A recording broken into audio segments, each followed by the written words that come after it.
حکومت نے تو 3-4 اقدامات کیے شروع میں.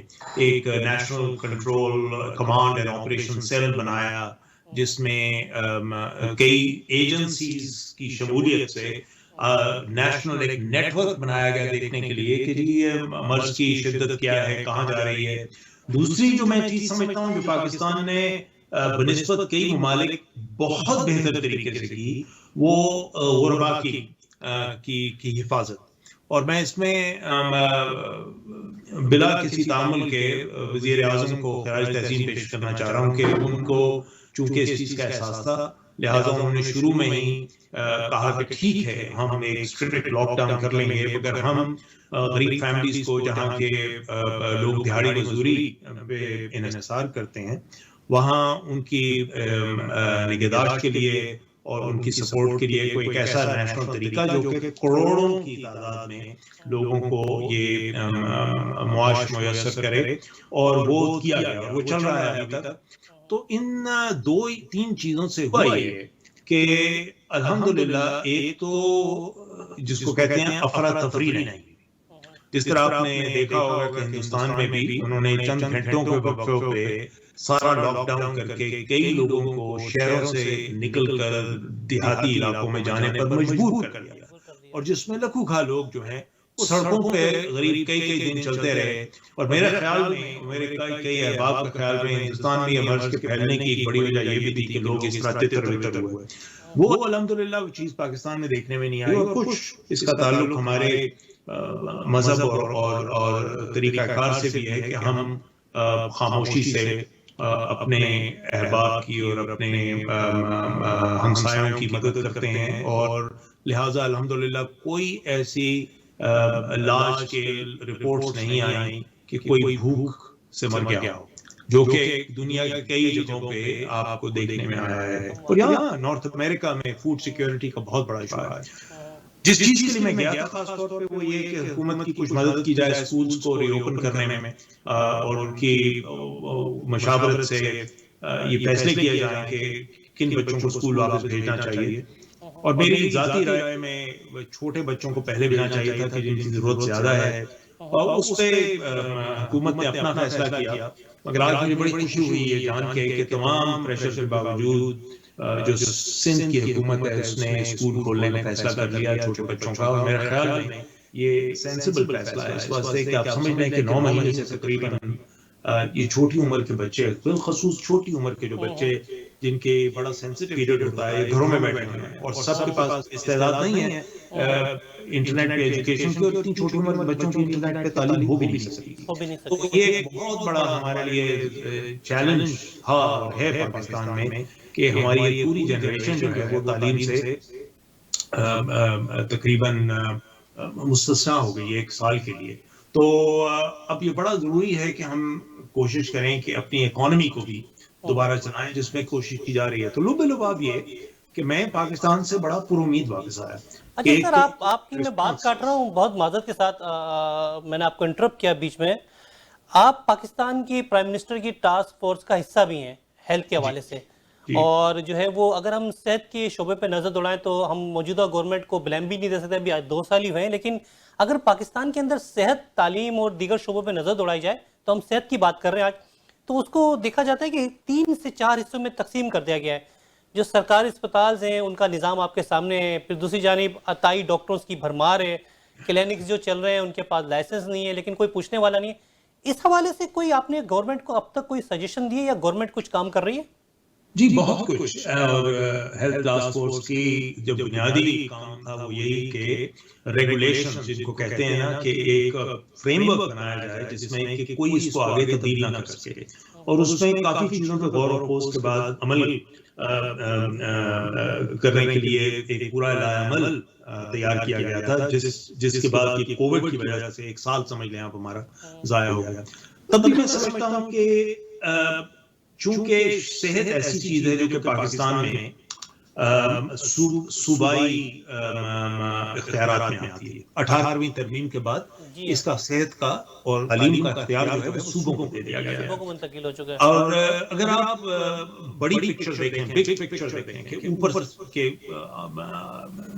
بیسک چیزیں کیا ہو رہی ہیں, تو اس میں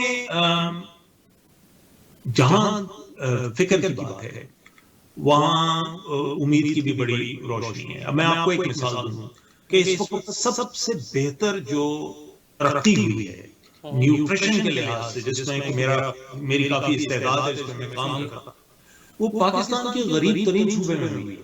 اگر آپ یہ اعداد و شمار دیکھیں جو کہ میں نے شیئر بھی کیا حکومت کے ساتھ ہماری تحقیق سے، جس میں میرے یہاں سینٹر کے لوگ بھی شامل ہیں، وہ خیبر پختونخوا میں. اور اس وقت اگر آپ سٹنٹنگ جس کو کہتے ہیں کہ نہیں پتر بچوں کی ایک وہ ہے انڈیکیٹر ہے، تو سب سے زیادہ ریڈکشن سٹنٹنگ کی خیبر پختونخوا میں ہوئی ہے، پنجاب سے بھی زیادہ. اور اگر آپ اس چیز کو موازنہ کریں تو اس کا براہ راست تعلق جو ہے وہ کئی ایسی چیزوں سے ہے جو کہ صحت سے باہر، صحت کے شعبے سے باہر ہے. بفرض محال کیا واٹر سینیٹیشن، یعنی کہ ماحولی آلودگی کو کم کرنا کس حد تک، غربت کا خاتمہ یا غربت میں تخفیف، income support program, family planning, اور صحت کی باقی بعض ایسی چیزیں ہیں جن کا اس سے براہ راست تعلق ہے. سو میں سمجھتا ہوں کہ ترقی ہو رہی ہے، چیز بہتر ہے. میں آپ کو ایک اور مثال دوں.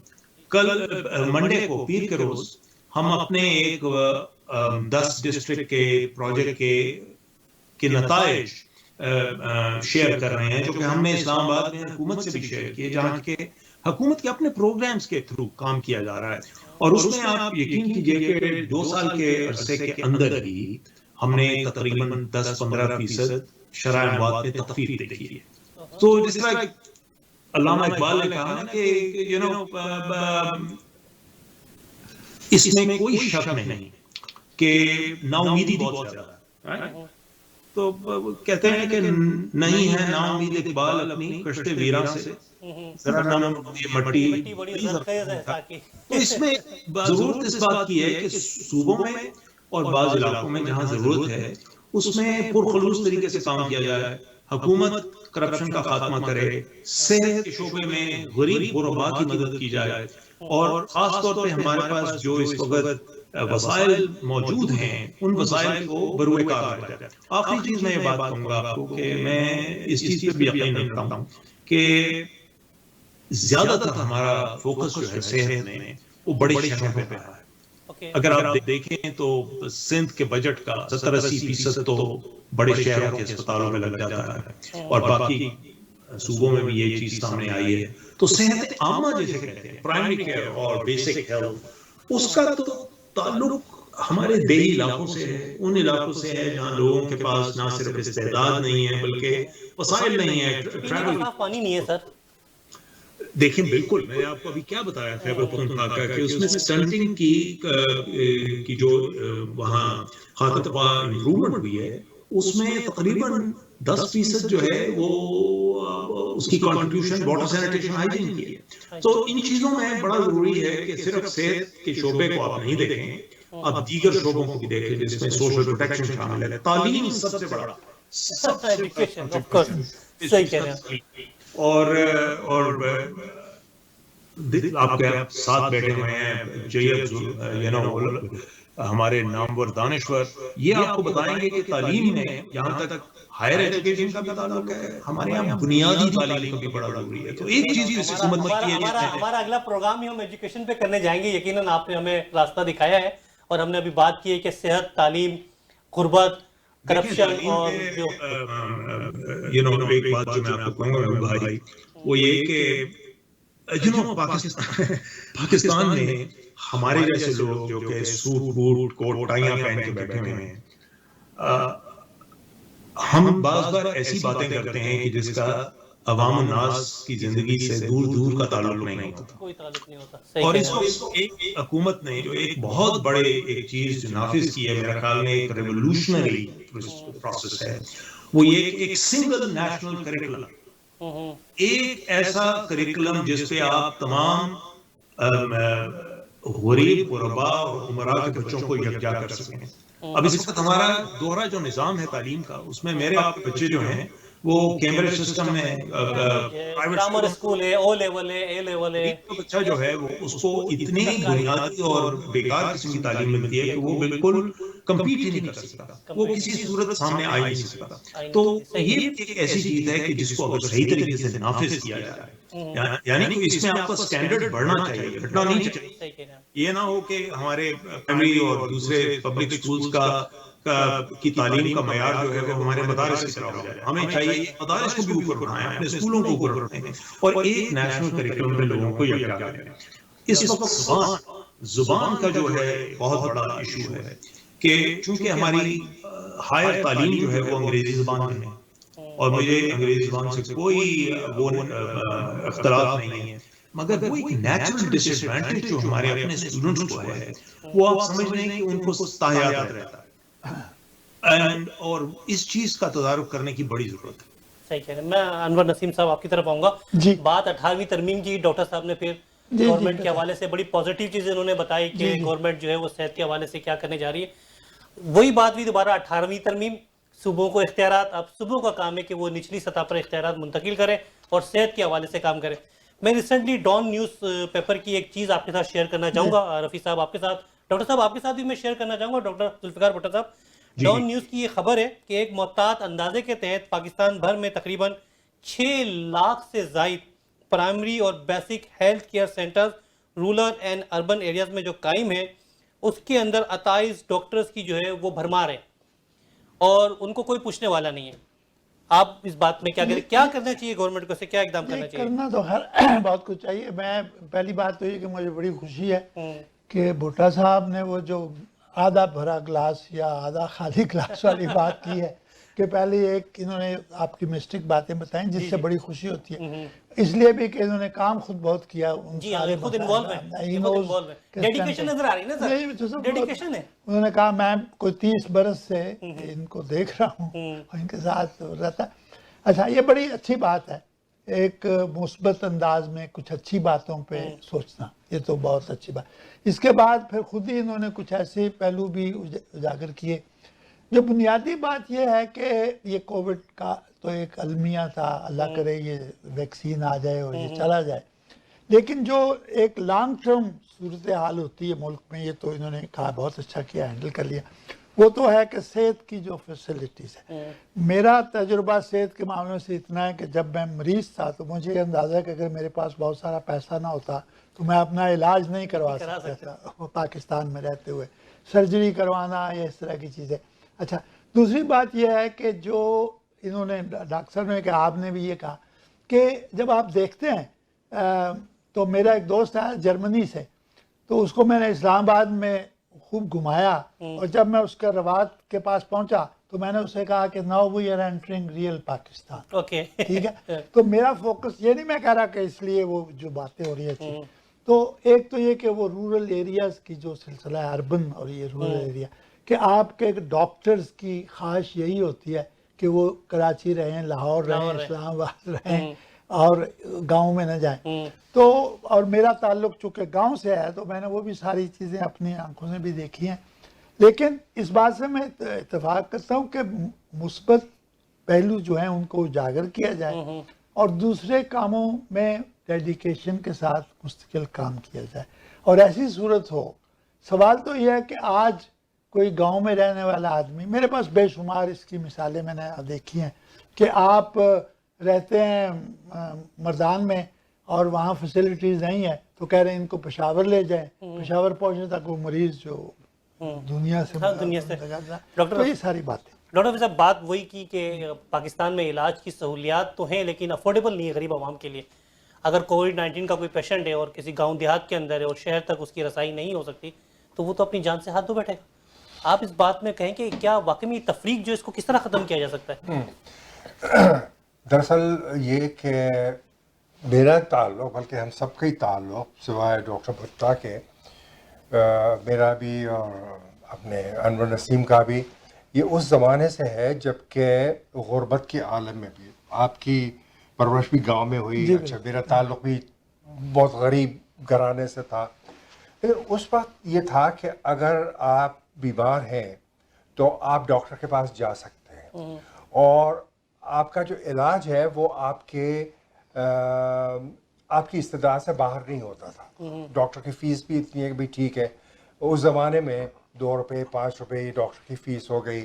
پھر اس کے بعد آپ سرکاری اسپتال میں چلے گئے, وہاں آپ کا جو ہے وہ مفت علاج ہو گیا, دوا بھی دے دیتے, زیادہ سے زیادہ آپ 2 آنے کی پرچی بنوا لیں. تو یہ چیز ہوا کرتی تھی, وہ ختم ہو گیا سلسلہ. اچھا 2 چیزیں میرے سامنے آتی ہیں, اور اس سلسلے میں میرا خیال یہ ہے کہ ڈاکٹر بھٹا سے بھی ان کا بھی خیال معلوم کرنا پڑے گا, کیونکہ میں تو یہاں پر زیادہ تر جب میں نے ان کا نام سنا تو میں نے کہا بھائی میں تو آپ کے پینل میں ضرور شامل ہوں گا تاکہ میں ان کو سن سکوں. تو ایک صورت یہ ہے کہ مثلا آج کل میں سنتا ہوں کہ مثلا کووڈ ہے, اور وہاں اگر آپ جائیں آغا خان ہاسپٹل میں تو کوئی 16-17 لاکھ کا آپ کے پاس بل آتا ہے. ادھر ادھر دوسرے اسپتال میں جائیں تو 12-13 لاکھ جو ہے وہ چاہیے ہوتا ہے ان کو, جو کہ اگر ڈالرز میں یہاں کنورٹ کریں تو مطلب یہ کہ 10-12 ہزار ڈالر تو بن جاتے ہیں. یہاں پر جو عام لوگ ہیں تو 10-12 ہزار ڈالر کتنے لوگ افورڈ کر سکتے ہیں پاکستان میں, ٹھیک ہے نا, یہاں پر یا پاکستان میں. تو اب میں نے جب پاکستان چھوڑا تو اس زمانے میں ہم سینکڑوں کی بات کیا کرتے تھے. میں یونیورسٹی میں پڑھاتا تھا تو میری تنخواہ 300 روپے ہوا کرتی تھی. تو ایک تو وہ صورت ہے.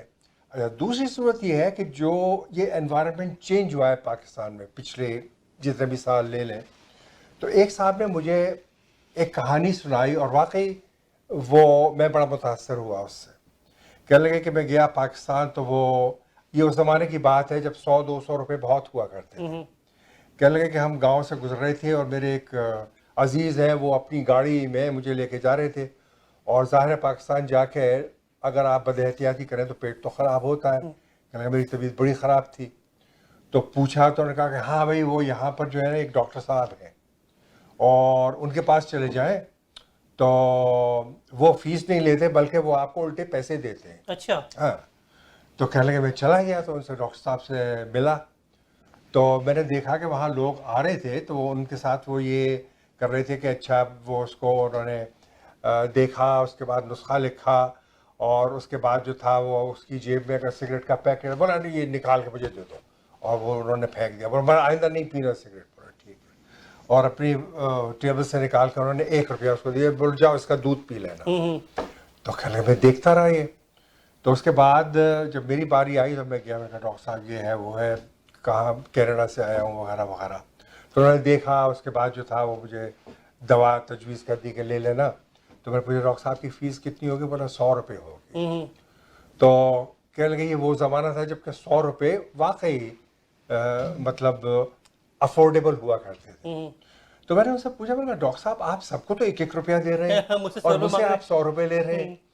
تو کہنے لگے کہ بھائی کافی ہنسے, کہنے لگے کہ بھائی میں ان کو پیسے کہاں سے دیتا ہوں, آپ جیسے ہی لوگ کبھی ادھر سے گزرتے ہو مجھے دے جاتے ہیں تو وہ میں ان کو دے دیتا ہوں. تو کہنے لگے میں نے اپنی جیب سے وہ اپنا والٹ نکالا اور 200 روپے ان کو دے دیے جو انہوں نے بہت ہی شکریہ کے ساتھ لیے. تو یہ چینج کس طریقے پر آیا؟ اچھا ڈاکٹر صاحب آپ سے بات جو رفیع مصطفیٰ صاحب نے بات کی کہ آغا خان ہاسپٹل یا دیگر کے نام لیے, ہمیں نام نہیں لینا چاہیے کسی ادارے کا, ہاسپٹل کا, کہ اگر کووڈ-19 کا کوئی پیشنٹ ہے 15 سے 16 لاکھ روپے کا بل بن جاتا ہے تو وہ تو غریب عوام کے لیے افورڈیبل نہیں ہے, اس کے لیے کیا طریقہ ہے؟ دیکھیں محبوب بھائی, یس آغا خان ہسپتال چونکہ نجی اسپتال ہے, لہٰذا اگر آپ وہاں جائیں تو آپ کو پیسے دینے پڑیں گے, اور بعض ایسے ہیں مستحقین جن کا کہ علاج مفت یا سبسڈائز طریقے سے ہوتا ہے. مگر یہ کراچی شہر ہے جہاں کے کووڈ کے مریضوں کا انڈس اسپتال میں اور جناح اسپتال میں اور سول اسپتال میں مفت علاج ہوتا ہے. مفت سے کیا مراد ہے کہ آپ کو ایک پیسہ نہیں دینا پڑتا بستر کے لیے یا ڈاکٹر کی اس کے لیے دوائیوں کے لیے شاید آپ کو تھوڑا بہت دینا پڑتا ہو. تو ہم بعض بار یہ بھول جاتے ہیں کہ 215 ملین کا جو ملک ہے اس میں اگر کوئی سرکاری طریقہ علاج بیسک سروسز نہ ہوں تو ملک بیٹھ جائے گا بالکل. اب میں آپ کو ایک چیز بتاؤں جو میرا بھی مشاہدہ تھا, میں پشاور میں تھا جب یہ لانچ ہوا تقریباً, تو کتنے لوگوں کو پتا ہے کہ اس وقت حکومت نے ایک صحت سہولت کا نظام خیبر پختونخوا کی 100% آبادی کو دیا ہے. یہ بتدریج نافذ کیا گیا پچھلے. ہیلتھ کارڈ کی بات کر رہے ہیں؟ جی وہ ہیلتھ کارڈ نہیں ہے صرف, آپ کو پتا ہے کہ اس میں کتنا 1 ملین 10 لاکھ روپیہ فی فیملی، اوکے 60 لاکھ فیملیز کو یہ انٹائٹلمنٹ ہے حکومت کی طرف سے ٹریٹمنٹ کی. سو چاہے وہ آپ ہارٹ کی سرجری کے لیے کروانا چاہیں، کسی اور چیز کے لیے، اور سرکاری اداروں میں وہ فیسلٹیز ہیں اور یہ بن بھی رہی ہیں. میں خود دیکھ کے آیا، میرا ایک قریبی دوست جو ہے وہ پشاور میں ایک کارڈیک سینٹر بنا رہا ہے. تو ترقی ہو رہی ہے آہستہ آہستہ. ہمیں یہ چاہیے کہ اس وقت ہم دیکھیں کہ اس چیز کو ہم فاسٹ ٹریک کیسے کر سکتے ہیں، بڑھا کیسے سکتے ہیں. تو اگر صحت صورت کارڈ خیبر پختونخوا کے غریب عوام 100% کو مل سکتا ہے تو کوئی وجہ ہے کہ سندھ کے غریب عوام کو نہ مل سکے، بلوچستان کے غریب عوام کو نہ مل سکے؟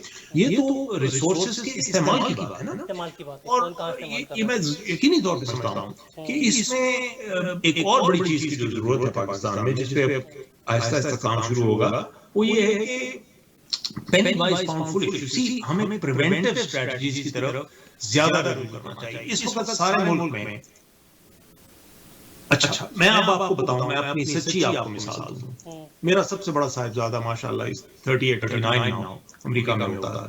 وہ 6 مہینے کا تھا جب وہ انگلینڈ سے پاکستان گیا اپنی والدہ کے ساتھ، اور اس کو جاتے ہی وہاں 15-20 دن کے بعد میننجائٹس ہو. میننجائٹس مرض وہ ہے جس کو گردن توڑ بخار کہتے ہیں. یہ بات سن 83-84 کی اور 82-83 کی. اور وہ اتنا غریب بیمار ہوا کہ اس کو نہ صرف اسپتال میں داخل پڑا بلکہ ڈاکٹروں نے ایک قسم کا جواب دے دیا کہ ہم اس کو دوائیاں نہیں دے سکتے. مجھے انگلینڈ سے جانا پڑا وہاں واپس، اور میری وائف اور میں نے اس کا پھر علاج خود سنبھالا غریب کا. مگر اس چیز سے میں اتنا ہل گیا کہ وہ ایک ویکسین جو اس مرض کی تھی، اس کو ہیموفیلس انفلوئنزا ویکسین کہتے تھے اس زمانے میں، وہ اس وقت پاکستان میں میسر نہیں تھی. وہ میسر ہوئی امریکہ میں اس کے 2-3 سال کے بعد.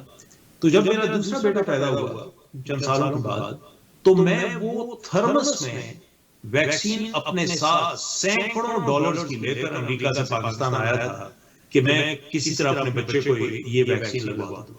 دودھ کا جلا چھانچ بھی پھونک کر پیتا تھا. صحیح کہہ رہے ہیں آپ.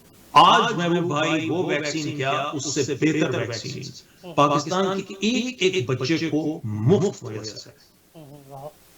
وہ ہمیں ایک بچے کو وہ ویکسین اور اس سے بہتر ویکسین اویلیبل. ہمارا ویکسین کا جو نظام ہے وہ اس سے بہتر نظام کسی ڈیولپنگ کنٹری میں نہیں ہو سکتا اویلیبلٹی کے لحاظ سے. اب بدقسمتی یہ ہے کہ جہالت کی وجہ سے اور دیگر کچھ مضمرات ہیں کہ اس کی کوریج جو ہے ہماری ویکسین کی وہ 60-70% سے زیادہ تجاوز نہیں کرتی. ہم ابھی تک پولیو کے جان پھنسے ہوئے ہیں. تو بڑی ضرورت ہے اس اسٹیج پہ کہ جہاں تک حکومت کا کام ہے، حکومت کے ساتھ عوام الناس کا کام بھی ہے. ایک پبلک ایجوکیشن، ابھی یہ پولیو کی کیمپین بھی ہے، اس میں تقریباً کوئی 4-4.5 لاکھ بچہ ایسا ہے کہ جن کو اس واسطے ویکسین نہیں ملی کہ لوگوں نے انکار کر دیا ویکسین سے. اب مجھے بتائیے کہ اب اس میں حکومت کیا کرے گی؟ ڈنڈے کے زور پر ویکسین نہیں دے سکتی. صحیح کہہ رہے ہیں. اچھا اچھا یہ صحیح، آپ صحیح کہہ رہے ہیں. آپ ہمارے ہیلتھ سسٹم آپ جس طرح آپ بیان کر رہے ہیں، یقیناً آپ بات کوئی غلط بیانی نہیں کریں گے. آپ کا گورنمنٹ سے کوئی ایسا تعلق یا رشتہ بھی نہیں ہے کہ آپ ان کی تعریف کی جو ہے وہ پل باندھتے چلے جائیں. لیکن یہ کوئیکری سسٹم پہ اگر آپ دیکھیں، quackery is deep rooted in our society. اس کا کیا حل ہے سر؟ یہ جعلی ڈاکٹرز اور فیک کلینکس، اور اس کا کیا یہ وہاں ہے جہاں اچھے ڈاکٹر نہیں. کوئیکری اور جس کو آپ سمجھ لیں کہ جعلی قسم کے ڈاکٹر وہاں ہیں جہاں ڈاکٹرز نہیں ہیں. جہاں ڈاکٹر اور نرسز اور مڈ وائفز ہیں وہاں ان لوگوں کی کوئی ایسی دسترس نہیں ہے، کوئی ان کی کوئی پبلک امپیکٹ نہیں ہے. اب آپ پنجاب کے صوبے کو لے لیں. آج چونکہ میں نے پاکستان کے تمام صوبوں میں کام کیا ہوا، چھوٹی عمر میں جب میں ٹریننگ میں تھا، پنجاب میں جو دائیاں تھیں آج سے کچھ 30-40 سال پہلے، جب میں نیا پاکستان گیا واپس سن 85 میں، تو حکومت کا ایک پروگرام تھا دائیوں کو ٹرین کرنے کا پروگرام، اس واسطے کہ ڈاکٹرز نہیں تھے. اب کئی پاکستان کے ایسے اضلاع ہیں کہ جہاں دائیاں ختم ہو گئی ہیں اس واسطے کہ وہاں مڈ وائفز آ گئی ہیں، نرسز آ گئی ہیں، ڈاکٹرز آ گئی ہیں. پنجاب خاص طور پہ پنجاب کے دیہی علاقوں میں اس وقت آپ دیکھ سکتے ہیں. ایک شرح میں آپ کو مثال دوں گا کہ ایک ہم شرح استعمال کرتے ہیں فیسلٹی بیس پر کہ کون سی آپ کی جو پیدائشیں ہیں وہ ہسپتالوں میں ہو رہی ہیں. اس کی شرح پاکستان میں کئی دہائیوں تک 30-40% کے قریب تھی. اب یہ شرح بڑھ کر 70-80% ہو گئی. دیٹ مینس 80% لوگ ہسپتال جا رہے ہیں. جب ہسپتال جا رہے ہیں تو دائیوں کے ہاتھوں تو نہیں ڈلیوری کروا رہے ہیں. اب ضرورت ہماری یہ ہے، جس طرح میں آپ کو شروع میں کہا کہ یہ چیز جو جال ہے صحت کا، یہ صرف امراء کے لیے اور بڑے شہروں تک محدود نہ ہو. اس کو پاکستان کے کونے کونے میں ہمیں یہ چیز ملنی چاہیے. اور میرا خیال میں اب گورنمنٹ کو یہ احساس ہو رہا ہے کہ کووڈ کی وجہ سے ان کو پتہ چل رہا ہے کہ ہمارا ہیلتھ سسٹم کتنا کمزور ہے، کہ اگر بڑے شہروں میں کووڈ کا علاج تھا تو چھوٹے شہروں میں ہسپتالوں میں آکسیجن تک صحیح طرح میسر نہیں تھی. یہ سب چیزیں ٹھیک کی جانی چاہیے اور کی جا بھی رہی ہیں. تو اس میں ضرورت یہ ہے کہ اس وقت نان پارٹیزن طریقے سے کیسے کریں گے. جو ابھی ہم نے آپ سے بات کی quackery deep rooted in our society کہ اگر کوئی کلینک کھولا ہوا ہے کسی نے کسی علاقے کے اندر، چاہے وہ رورل ہو یا اربن ہو، تو کیا کوئی ایسا ادارہ ہے جو اس کو چیک اینڈ بیلنس کر سکتا ہے کہ لائسنس ہے یا نہیں ہے؟ کیونکہ جب مریض جاتا ہے تو وہ ڈاکٹر سے یہ تو نہیں پوچھتا کہ آپ نے MBBS کیا ہوا یا کیا کیا، وہ اتنا ڈگری چیک کرتا ہے.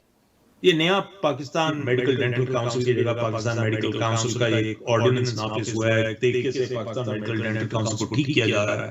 شاید اس کو کچھ ٹائم لگے کرنے میں، بٹ اگین میں آپ کو دوبارہ بنیادی طور پر سوشل ڈٹرمنٹس آف ہیلتھ میں ہم کہتے ہیں تو ہیلتھ جو آپ میں جانتے ہیں ڈاکٹر، ہسپتال، but social determinants of health are the fundamental pillars on which health is built. وہ کیا ہیں؟ تعلیم ہے، غربت ہے، افلاس ہے، انیکوٹی ہے، عورتوں کے حقوق ہیں. یہ تمام چیزیں ایسی ہیں جن کا صحت سے براہ راست تعلق ہے. اور جب تک کہ آپ کے ہاں لٹریسی نہیں بڑھتی اس وقت تک یہ چیزیں آپ ختم نہیں کر سکتے ہیں کافی حد تک. اور اس میں خاص طور پہ ضرورت ہے ہمارے دیہی علاقوں میں، ہمارے دیہاتوں میں ان چیزوں کو عوام الناس پہ نافذ کرنے کی، شعور پیدا کرنے کی. اور یہ کام حکومت کا ہے، مانتا ہوں میں، مگر یہ کام صرف ایک سوسائٹی کے لیے. صحیح کہہ رہے ہیں. اچھا انور نصیر صاحب، ہمارے پروگرام کا وقت ختم ہونے جا رہا ہے. یہ بات کہی شعور کی، تو شعور کے لیے ہمارا میڈیا تو بڑا ایک اہم رول پلے کر سکتا ہے. آپ کے خیال میں جو شعور عوام کو دینا چاہیے وہ ہمارا میڈیا فراہم کر رہا ہے؟ یہ میں اس کا جواب پہلے بھی دے چکا ہوں، دوبارہ دیتا ہوں. ہمارا میڈیا کچھ نہیں کر رہا، وہ میں نے پہلے بھی آپ سے کہا تھا. بلکہ میں چاہوں گا کہ کسی طرح بھٹا صاحب آپ یہ پیغام سے پہنچائیں کہ ایک ہی پروگرام ہوتا ہے، ان لوگوں جن کے بارے میں معلوم ہے کہ وہ کیا بات کریں گے ان کو بلا کے ایک مزید موقع دیا جاتا ہے کہ وہ ایک دوسرے کے لیے گالی گلوچ اور یہ کرے. پارلیمنٹ میں کافی وقت ملتا ہے، وہیں کر لیں یا پھر سینٹ میں کرتے رہیں. میری ایک بڑی اسپیسیفک سجیشن ہے بھائی، اگر آپ وہ ایئر کریں، وہ یہ سجیشن ہے کہ آپ پاکستان کے آدھے مسائل کا حل جو ہے وہ صرف ایک آرڈیننس سے نکال سکتے ہیں. اور وہ آرڈیننس یہ ہونا چاہیے کہ آپ کے ٹاک شوز جو ہیں ان پر پرائم ٹائم پہ کمپلیٹ بین لگا ہے. اس وقت سے کہ نہ صرف یہ عوام کو ڈپریس کرنے میں ایک کلیدی پوزیشن رکھتے ہیں، بلکہ look at the waste of resources and money. I mean, you know, تمام اینکرز کی دکان بند کروانا چاہ رہے ہیں. ایک دوسرے کو گالم گلوچ اور وہی چیز ریپیٹ کرنا، حتیٰ کہ انسان جو ہے وہ بالکل مترقب ہو جاتا ہے ٹیلی ویژن دیکھنے سے. یہی چیز، یہی ریسورسز اگر استعمال ہو لوگوں میں شعور پیدا کرنے کے لیے، اچھی چیزوں کی بات کرنے. دیکھیں آخری بات میں آپ سے کہوں محبوب بھائی، اس واسطے کہ آج صبح پڑھ رہا تھا ڈاکٹر عبداللہ کا بیان. پاکستان کی قدر آتی ہے لوگوں کو جب پاکستان آپ سے چھوٹ جاتا ہے. جب آپ وطن سے باہر نکل آتے ہیں، آپ پاکستان کو کسی پاکستانی سے نکال تو نہیں سکتے ہیں، بٹ پاکستانی بہت پاکستان سے نکلے ہیں بھی. مگر آپ کو احساس ہوتا ہے کہ اللہ کے فضل سے یہ ہمیں کیا نعمت ملی ہوئی ہے. اس وقت آپ حالات دیکھیں مسلمانوں کے، نہ صرف ہندوستان میں بلکہ دنیا بھر میں، کہ مسلمانوں پہ کس طریقے کے نہ صرف مظالم ہو رہے ہیں، بٹ مطلب نیشن سٹیٹ پہ کیا گزری ہے. سیریا جیسا ملک تباہ ہو گیا، لیبیا جیسا ملک تباہ ہو گیا، عراق جیسا ملک تباہ ہو گیا. تو اس وقت بڑی ضرورت ہے کہ ہم یہ جو ایک اللہ نے ہمیں نعمت دی ہے وطن کی، کہ اس کی ترقی بنیاد اس کی مضبوط کرنے کے لیے، اس کو ایک بہتر سٹیج کے اوپر لانے کے لیے اپنا ایک کردار ادا کریں. اور اس میں نہ صرف یہ کہ حکومت کا ایک کام ہے، بلکہ میرا آپ کا ایک کام ہے. ہم سب اور بڑے اس کام میں آئی تھنک کہ میڈیا کا بہت بڑا رول ہے، مگر صرف تب ہوگا جب کہ گالم گلوچ بند کر کے اور بکریں بند کر کے پازیٹیو کنسٹرکٹیو چیزوں کی طرف آیا جائے.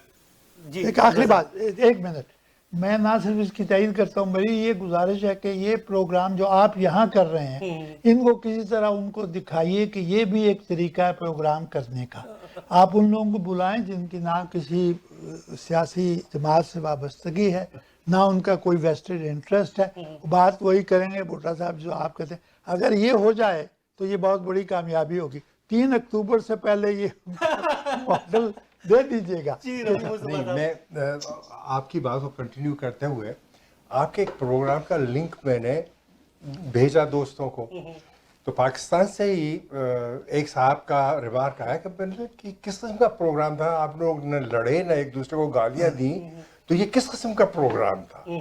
تو بات سب سے بڑی یہی ہے نا کہ جو جہاں تک میڈیا کا تعلق ہے، جس طریقے پر ڈاکٹر بھٹا نے کہا، ہمیں ضرورت ہے ریگولیشن کی، اور ضروری نہیں ہے کہ گورنمنٹ ہی ریگولیٹ کرے، بلکہ میڈیا خود کو جس طریقے پر ریگولیٹ کرے. اور وہ پیمرا وغیرہ جو کچھ بھی بنایا تھا اٹس جسٹ اے جوک، لیکن اگر اس کو سیریسلی امپلیمنٹ کریں تو وہ اسٹینڈرڈز لے کر آئے جا سکتے ہیں.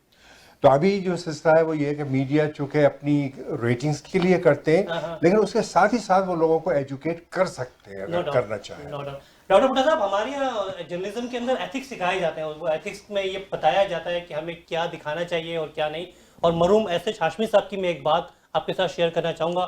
مجھے اچھی طرح یاد ہے جب میں نے روزنامہ جرأت اخبار سے جو ہے وہ اپنی جرنلزم شروع کی تھی، تو انہوں نے مجھ سے ایک دفعہ کہا تھا کہ بیٹا اپنی زندگی کے اندر پھول دکھاؤ، خوشبو دکھاؤ، رنگ دکھاؤ، خوبصورتی دکھاؤ، یہ خون، یہ لہو دکھا کے لوگوں کا مزاج اپنے ایڈیٹر کو خراب نہ کرے.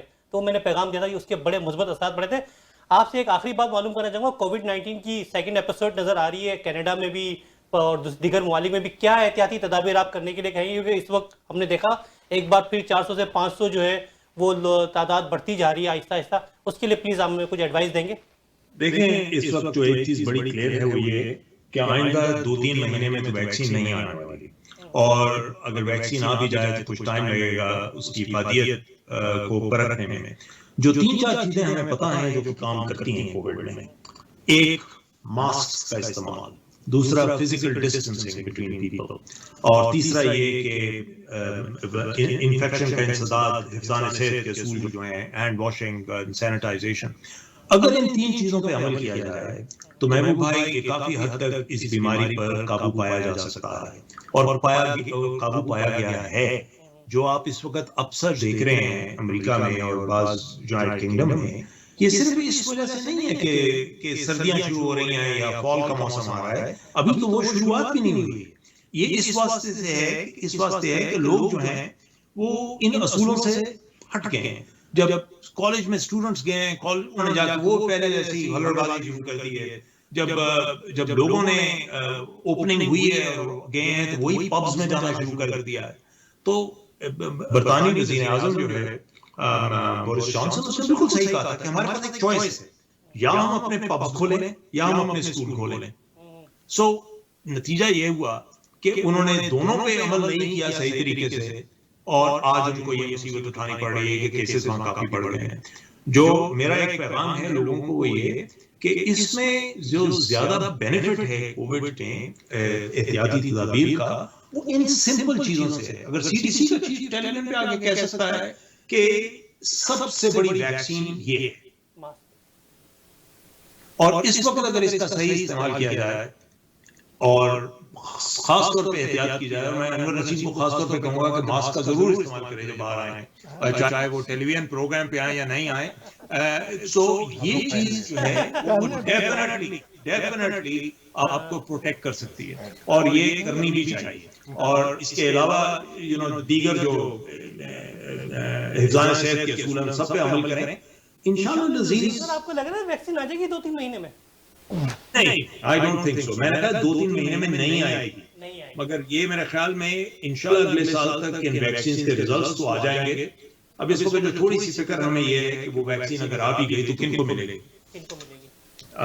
ہمارے جیسے ڈاکٹروں کو شاید مل جائے، مگر عوام الناس تک آنے میں ٹائم لگے گا. تو اس پہ بھی کام ہو رہا ہے انشاءاللہ کہ یہ